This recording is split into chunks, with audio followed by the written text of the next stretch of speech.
12.6 কোটি টাকা ব্যয়ে নির্মিত এই আধুনিক সার্কিট হাউসটি মাত্র 12 মাসের রেকর্ড সময়ে সম্পন্ন হয়েছে। ভবনটিতে রয়েছে 18টি ডিলাক্স কক্ষ, একটি সম্মেলন কক্ষ এবং একটি রান্নাঘর, যা জেলার অতিথি আবাসন ও সরকারি বৈঠকের জন্য উন্নত সুবিধা প্রদান করবে। এই উপলক্ষে হাইলাকান্দির জেলা শাসক অভিষেক জৈন এবং এসএসপি অমিতাভ সিনহা উপস্থিত ছিলেন, যখন মুখ্যমন্ত্রী ভার্চুয়াল মাধ্যমে বহু প্রতীক্ষিত সার্কিট হাউসটির উদ্বোধন করেন। সার্কিট হাউসের পাশাপাশি মুখ্যমন্ত্রী আজ হাইলাকান্দিতে 2.98 কোটি টাকা ব্যয়ে নির্মিত একটি যুব হোস্টেল এবং 7.66 কোটি টাকা ব্যয়ে নির্মিত VMHS স্কুলের একটি আধুনিক বিদ্যালয় ভবনেরও উদ্বোধন করেন।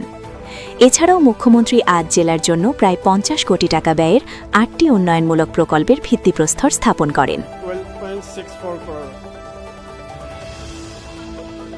এইটো মোটামুটি আপোনাৰ 14 মান্থছ লাগিছে আৰু এই বছৰ 2 মাহৰ ভিতৰত কমপ্লিট হ'ল। একচুৱেলি আমাৰ এইটো 20 মান্থছৰ দিয়া আছিলে, মানে আমাৰ প্ৰথম কামটি ষ্টাৰ্ট হওঁতে অলপ দেৰি হ'ল, কাৰণ আগত পুৰণা চাৰ্কিট হাউচ ইয়াত আছিলে, সেই চাৰ্কিট হাউচটো ডিছমেণ্টেল কৰা হ'ল, তাতে সময় লাগি গৈছে।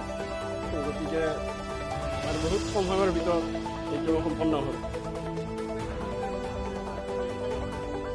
এইটো টোটেল মিলাই 18টা ৰুম আছে।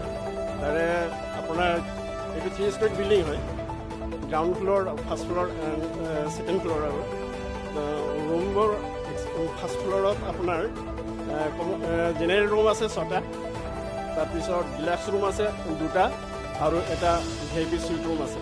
ঠিক তেনেদৰে ওপৰতো মানে 6টা জেনেৰেল ৰুম আছে, 2টা ডিলাক্স ৰুম আছে আর এটা VIP সুইট রুম আছে। টোটাল প্রজেক্টে আমরা 12 কোটি 64 লাখ টাকা। আমরা আজকে মানে খুব আনন্দিত, আজকে আমাদের এখানে সাইকেল রোস্টার ওপেনিং হওয়ার জন্য। আরও বেশি আনন্দিত হতাম যদি আমাদের সিএম স্যার ফিজিক্যালি থাকতেন। যাই হোক, আমাদের PM স্যার আইসেন, কারণ আমাদের আসার জন্য আসতে পারেননি, ভার্চুয়ালি হয়েছে আমাদের, তার জন্য আমরা অত্যন্ত খুশি আছি। আমাদের এখানে টোটাল মানে সেকেন্ড ফ্লোর আর ফার্স্ট ফ্লোর আর সেকেন্ড ফ্লোর মিলিয়ে থাকার রুম আছে 18টা। এর মধ্যে সুইট রুম আছে 2টা, ডিলাক্স রুম আছে 4টা আর জেনারেল রুম আছে 12টা। আর মডার্ন সার্কিট আছে। আমাদের ডাইনিং হল, কনফারেন্স হল আছে, খুব ভালো কনফারেন্স হল আছে। এখানে যদি চায় ক্যাবিনেট হতে পারবে আমাদের এখানে, এই ধরনের ফেসিলিটি আছে কনফারেন্স হলে।